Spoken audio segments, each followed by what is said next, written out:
അമ്മേ നാരായണ, ദേവി നാരായണ, ലക്ഷ്മി നാരായണ, ഭദ്രേ നാരായണ. ഇതെന്താ ഇപ്പോൾ ഇങ്ങനെ പറയുന്നതെന്ന് വിചാരിച്ചാൽ, ഇപ്പോൾ നാട്ടിൽ എല്ലായിടെയും തെയ്യങ്ങളാണ്. തെയ്യങ്ങൾ, പിന്നെ ഭഗവതിയുടെ ഇത് എല്ലാം ഇനിയിപ്പോൾ ഉത്സവങ്ങളും എല്ലാം വരാൻ പോകുന്നുണ്ട്. അപ്പം അതിൻ്റെ നടുക്ക് പിന്നെ നമ്മൾ വിട്ടലിൻ്റെ യാത്ര പറയണം. എന്നാലും നമ്മളെ നാട്ടിൽ ഇങ്ങനെ എത്രയും നടക്കുമ്പോൾ അതിൽ ചെറിയൊരു വിഷയം ഇപ്പം എന്താ വെച്ചാൽ, ഇതെന്താ ഇങ്ങനെയൊരു തെയ്യക്കോലങ്ങൾ അങ്ങനെ പറയുമ്പോൾ, നമ്മൾ എല്ലാ അമ്പലത്തിൽ പോയാൽ ഒരു ചെറിയൊരു സ്വരൂപം, അല്ലെങ്കിൽ നമുക്ക് കണ്ണ് കാണാത്ത ഒരു രൂപങ്ങളല്ലേ. അപ്പം അത് ഞാനിങ്ങനെ നിന്നുകൊണ്ടിരിക്കുമ്പോൾ ഇപ്പോൾ അടുത്ത് ഞങ്ങളെ നാട്ടിൽ മുച്ചിലോട്ട് ഭഗവതീൻ്റെ തെയ്യം, ഞാൻ അങ്ങനെ ഒന്നും പോയി അത്ര നേരം നിന്ന് നോക്കാത്ത ആളാണ്. അപ്പോൾ ഇപ്രാവശ്യം എനിക്ക് അങ്ങനെ 2 പിന്നെ ദേവീൻ്റെ രൂപങ്ങൾ കാണാൻ ഇടവന്നു. അപ്പം കാണുന്ന സമയത്ത് എനിക്ക് തോന്നിയത്, നമ്മൾ ഇങ്ങനെ ഇത്രയും സ്വരൂപമായിട്ട്, അതായത് പിന്നെ നമ്മൾ പരാശക്തി, ആദിപരാശക്തി, അല്ലെങ്കിൽ ജഗദാംബെ, ഇല്ലെങ്കിൽ എങ്ങനെ നമ്മൾ എന്ത് വേണ്ടിക്കണം ഇങ്ങനെ വെലിങ്ങനെ നോക്കുന്ന സമയത്ത് ഈ നിറഞ്ഞു നിൽക്കുന്ന ഒരു രൂപങ്ങളാണ് നമ്മൾ തെയ്യക്കോലങ്ങളിൽ കാണുന്നത്. നമുക്കിപ്പോൾ ഇഷ്ടമുള്ള ആരെയും സങ്കല്പിക്കാം. ദേവീൻ്റെ സ്വരൂപത്തിൽ നമുക്കിപ്പോൾ മൂകാംബിയായിട്ട് വിചാരിക്കാം, അല്ലെങ്കിൽ ചോട്ടാനിക്കര അമ്മയായിട്ട് വിചാരിക്കാം, അല്ലെങ്കിൽ കാമാക്ഷിയായിട്ട് വിചാരിക്കാം, അല്ലെങ്കിൽ കാർത്യായനിയായിട്ട് വിചാരിക്കാം.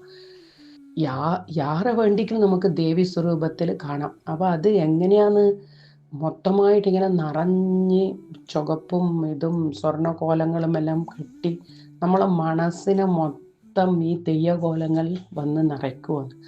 അപ്പോൾ എന്തായി, കുറേ നേരത്തേക്ക് നമ്മൾ പിന്നെ ഈ തെയ്യങ്ങളുമായിട്ട് മാത്രം നമ്മളെ വിചാരങ്ങളും എല്ലാം മറന്നു, മൊത്തം നമ്മളും അവരും. അപ്പോൾ അതായത് ഇപ്പോൾ നമ്മൾ പറയാം, പാർവതി ദേവി ആയാലും അവരും നമ്മൾ മാത്രമുള്ള ഒരു ലോകമായിട്ട് കുറച്ച് നേരമല്ല, ഇത് 3 ദിവസം എല്ലാം നടക്കുമ്പോൾ ഓരോരുത്തരും 3 ദിവസവും അതിൽ തന്നെ ലയിച്ചിരിക്കുന്നവരുണ്ട്. അപ്പോൾ അത് അങ്ങനെ ഉണ്ടായിരുന്നു. അപ്പോൾ ഒന്ന് എനിക്ക് മനസ്സിൽ പെട്ടു. അപ്പോൾ ഇതിൽ മെയിനായിട്ട് പറയാൻ വന്നത്, അവിടുന്ന് ചിലരൊക്കെ എന്നെ മനസ്സിലാക്കിയിട്ട് ഇത് നന്നായിട്ടുണ്ട്, പുതിയൊരു അവതരണം എന്ന് പറഞ്ഞത് എനിക്ക് വളരെ ആദ്യം ഞാൻ വിചാരിച്ചു എന്തിനാ ഇങ്ങനെ ഒരിത് എന്ന്. അപ്പം അത് കേട്ടപ്പം എനിക്ക് വളരെ സന്തോഷമായി. ദേവീൻ്റെ നടയിൽ വെച്ചിട്ട് പറഞ്ഞുവല്ലോ. അപ്പം ചിലർ പറഞ്ഞത്, നിങ്ങളിത് പറഞ്ഞാൽ മാത്രം പോരാ, നിങ്ങളെ യാത്രയിൽ നമ്മളെ കൂട്ടുകയും വേണമെന്ന് പറഞ്ഞു. അപ്പം അതും ഒരു നല്ലൊരു മണം നിറവായിട്ടുണ്ടായിരുന്നു എനിക്ക്. ഞാനിങ്ങനെ ഇപ്പം പറയാൻ വിചാരിക്കുന്ന ഓരോരുത്തരെയും ഭക്തി വിശേഷങ്ങൾ നമുക്ക് അങ്ങോട്ടും ഇങ്ങോട്ട് ഷെയർ ചെയ്യാം. അത് നിങ്ങൾക്ക് കമൻറ്റിൽ ഇടുകയും ചെയ്യാം. നമ്മളെ ഓരോരുത്തരെയും ആശ്രയവിനിമയം നമുക്ക് നടത്താം. ഇത് എന്താ വെച്ചാൽ ഇതിങ്ങനെ പറയുമ്പോഴാണ് ഏറ്റവും വലിയ സത്സംഗങ്ങളായിട്ട് നമുക്ക് മാറുക.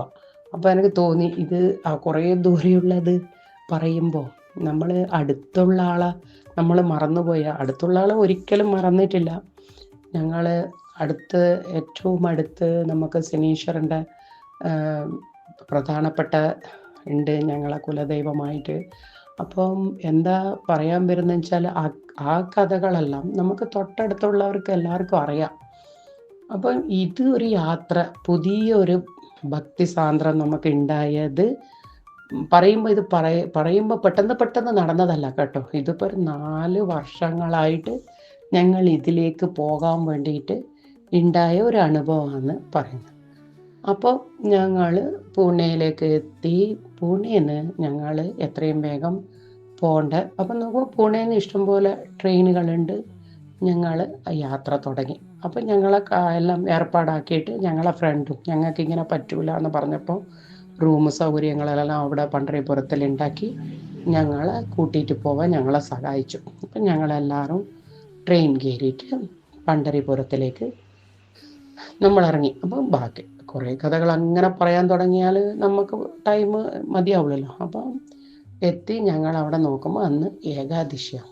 ഏകാദശി ഞാൻ കാണണം, അതിൽ തൊഴാൻ പറ്റുമോ എന്നുള്ളത്, തൊഴാനൊന്നും നമുക്ക് വഴിയില്ല എന്ന് പറഞ്ഞ് ഞങ്ങളെല്ലാം ഫ്രഷായി ഒരു പ്രാവശ്യം ഞങ്ങൾ ഈ ടെമ്പിളിൻ്റെ മൊത്തം ഒന്ന് ചുറ്റി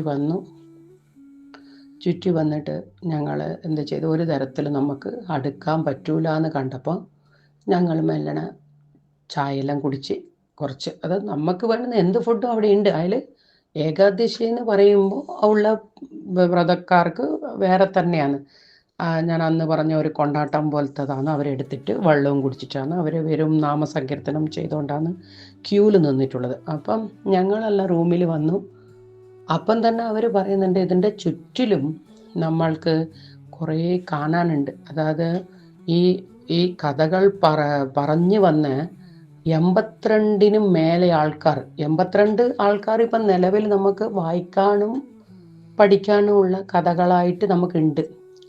അപ്പോൾ അവരെല്ലാം ഇതിൻ്റെ അടുത്ത് നിന്നതും ഇതിൻ്റെ കഥകളും നമ്മൾ പഴയ തറവാടൊക്കെ പിന്നെ പൊളിഞ്ഞു പോയിട്ടുണ്ടാവില്ലേ, അതുപോലത്തെ ചിലതെല്ലാം നമുക്ക് അവിടെ കാണാനുണ്ട്. അപ്പം ഇവർ പറയുന്നുണ്ട് ഈ ഗവൺമെൻറ് ഏറ്റെടുക്കുന്നതിന് മുമ്പേ ഇവിടെ ഉണ്ടായ പൂജാരി ഇപ്പം പുറത്ത് ഇങ്ങനെ നിന്ന് ഓരോന്ന് ചെയ്യുമോയെന്ന്, അവർ ഇതിൻ്റെ അകത്തില്ല, അവരെ നമുക്ക് കിട്ടിയില്ലെങ്കിൽ നല്ല ഒരു യാത്രയാവുമായിരുന്നു എന്ന് പറഞ്ഞു.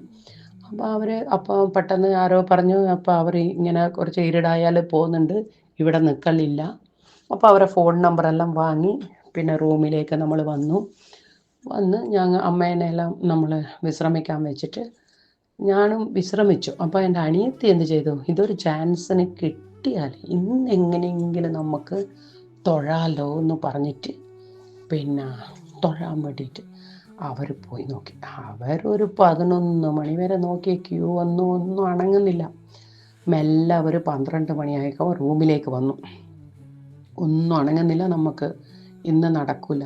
ശരി, അപ്പം പറഞ്ഞു ഇനി എന്നാൽ നമ്മൾ വേറെ ഒന്നും അറിയണ്ട, നാളെ രാവിലെ ശുഭമുഹൂർത്തത്തിൽ നമുക്ക് എണീച്ച് റെഡിയാവാമെന്ന് പറഞ്ഞു.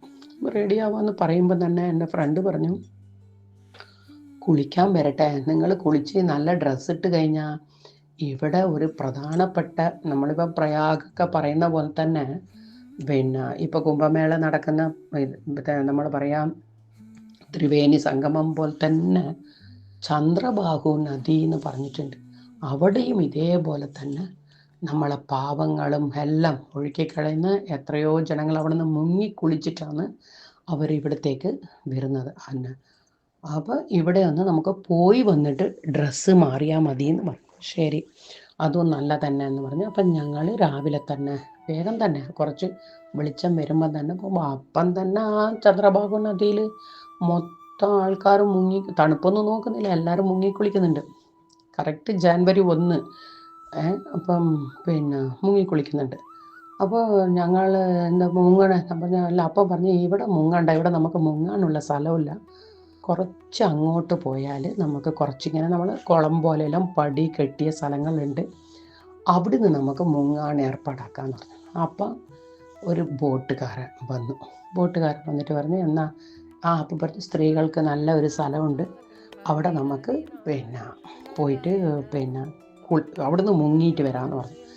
അപ്പം ശരി എന്ന് പറഞ്ഞ് നമ്മൾ കുറച്ചും കൂടി, അപ്പോൾ എന്നാൽ കുറച്ച് ആണുങ്ങളും പെണ്ണുങ്ങളായിട്ടുള്ള സ്ഥലത്ത് നിന്ന് കുറച്ചൊന്ന് മാറി നിന്ന് ഞങ്ങൾ അവിടെ ഒരു സ്ഥലം എന്ന് പറയുമ്പോൾ അത് വന്നിട്ട് നമ്മൾ വിചാരിച്ചു അത് വെറും ഒരു സ്ഥലമാണ്, അല്ല, അത് അവിടെ നോക്കുമ്പോൾ കൃഷ്ണൻ്റെ കാൽപ്പടവുകളെല്ലാം വെച്ചിട്ട് അതിൻ്റെ മേലെ കുറേ സ്ത്രീകൾ പാട്ടുപാടി പൂജ ചെയ്യുന്നുണ്ട്.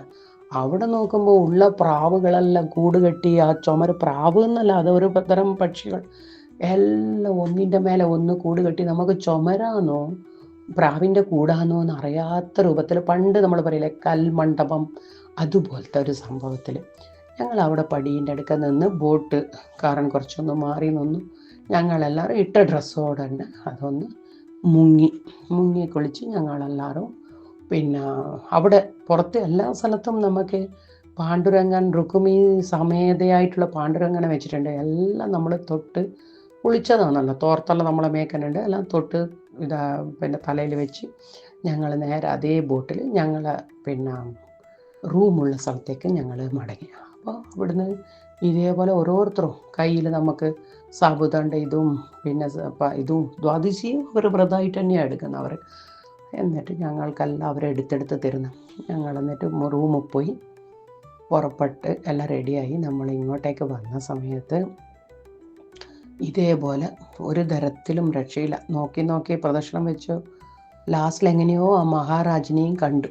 മഹാരാജ് പറഞ്ഞു, എങ്ങനെയെങ്കിലും ഞാൻ അമ്മക്കൊരു സൗകര്യം ഉണ്ടാക്കാം, ബാക്കി നിങ്ങളെല്ലാം കാര്യം എനിക്ക് വിഷമാണ് എന്ന് പറഞ്ഞിട്ട് ഞങ്ങൾ പറഞ്ഞു അതാങ്കിൽ അത് നോക്ക്. ഇല്ല, അവർ നോക്കി അമ്മേനെ ഒരു തരത്തിൽ സെക്യൂരിറ്റി പറഞ്ഞു ഇന്ന് നടക്കുകയില്ല നിങ്ങൾക്ക്, പിന്നെ അങ്ങനെ അമ്മ പറഞ്ഞു സാരമില്ല ദൂരെ നിന്ന് കാണാമെന്നെല്ലാം പറഞ്ഞ് ക്യൂവിലൊന്നും നിൽക്കാണ്ട് അമ്മേനെ ഒന്ന് നടുക്ക് ഇങ്ങനെ നിർത്തി ഒന്ന് കണ്ടു മാത്രമേ ഉള്ളൂ. എന്നിട്ട് ഞങ്ങളെല്ലാവരും റൂമിൽ വന്നു. അന്നേരം മഹാരാജ് പറഞ്ഞു കുറച്ച് നേരം കഴിയട്ടെ, ഞാൻ ഇവിടെ ഇതിൻ്റെ അടുത്തല്ല ഉള്ള ഓരോരോ സ്ഥലങ്ങൾ കാണാനുണ്ട്, അതെല്ലാം ഞാൻ നിങ്ങളെ കാണിക്കാം, നിങ്ങളങ്ങനെ വെറുതെ ഇരിക്കണ്ട എന്ന് പറഞ്ഞിട്ട് ഞങ്ങളെ ഓരോരോ സ്ഥലം കാണിക്കാൻ വേണ്ടിയിട്ട് അതിൻ്റെ അടുത്തുള്ള അതിൽ നമ്മളിപ്പം പറയാൻ പോയാൽ ഈ 82 പേരും പറഞ്ഞിട്ടുള്ള കഥകൾ നമുക്ക് ഈ ഭക്തവിജയം എന്ന് പറഞ്ഞിട്ടുള്ള ബുക്കിൽ നമുക്ക് നന്നായിട്ട് വായിക്കാനും കഥകൾ മൊത്തമായിട്ടും എല്ലാം ഉണ്ട്. കാര്യപ്പെട്ട കുറച്ച് ആൾക്കാരെ കാര്യങ്ങൾ അതിൽ ഞാൻ ഒരു 8-9 ആളെ പേര് ഞാൻ ഇങ്ങോട്ടേക്ക് നമുക്ക് പറയാൻ വേണ്ടിയിട്ട് ഞാൻ എടുത്തു. അതിൽ ഏറ്റവും എനിക്ക് ഒരാളെ ഇഷ്ടപ്പെട്ടത് ചോക്കാമേള എന്ന് പറഞ്ഞിട്ട് ഒരാളാണ്. അവർക്ക് വേണ്ടിയിട്ട് നോക്കുമ്പോൾ ഈ ഭഗവാന്റെ മുമ്പിൽ തന്നെ അത് അവിടെ തന്നെ പോയി അറിയണം നമ്മൾ. അവിടെ അതിൻ്റെ ഉള്ളിൽ നിന്ന് വിഠൽ എന്ന് പറഞ്ഞ ശബ്ദം ഇപ്പോഴും കേട്ടുകൊണ്ടിരിക്കുന്നുണ്ട്.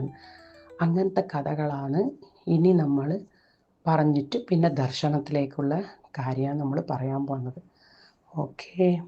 വിട്ടല വിട്ടല പാണ്ഡുരംഗ, വിട്ടല വിട്ടല പാണ്ഡുരംഗ, വിട്ടല വിട്ടല പാണ്ഡുരംഗ.